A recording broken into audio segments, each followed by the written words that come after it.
Bechia B'Tzion U'Mispei B'Yerushalayim.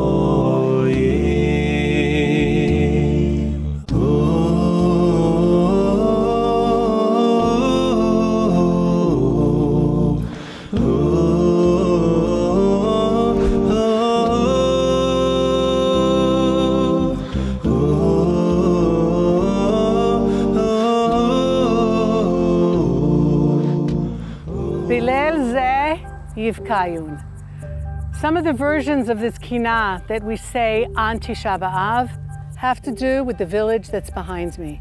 It's now known as the Arab village of Beitar, but this is the original Beitar, the town that was so important for the Bar Kochba revolt, the 5 years, close to 5 years of freedom of Judea from 132 to about 136.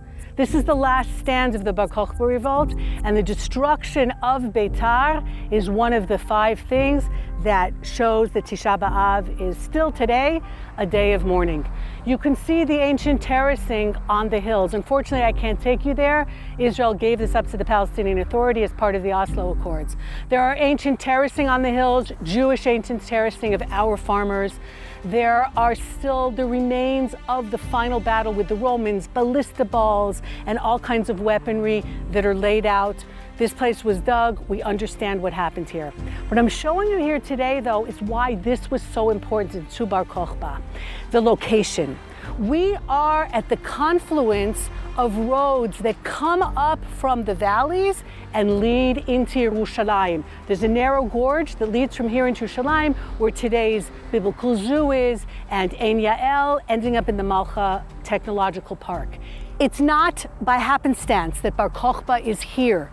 He's trying to get into Yerushalayim. He's trying to get Yerushalayim, to liberate Yerushalayim back for the Jewish people, and of course, ultimately, rebuild the Beit HaMikdash, which had been destroyed 65 years before.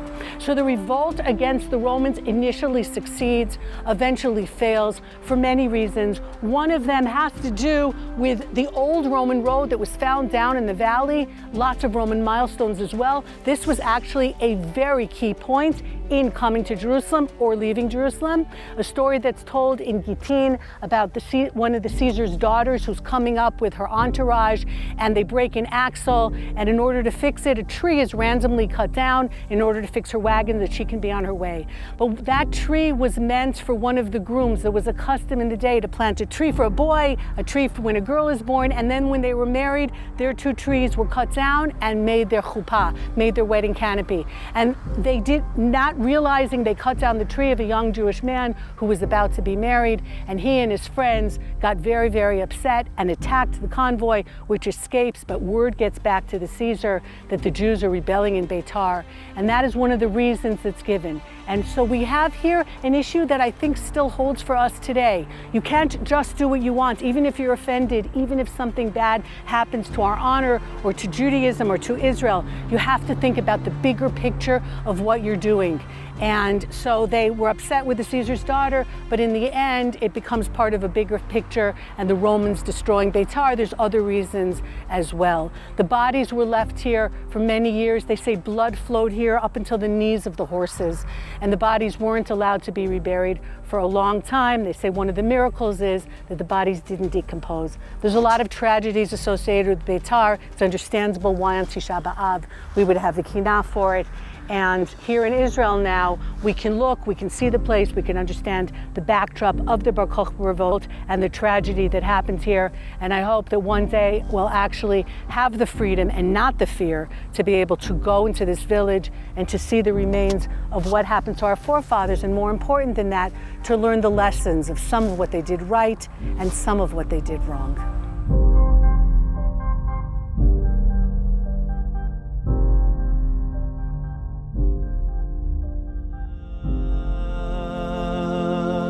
Adonai Bechia B'Tzion U'Mispei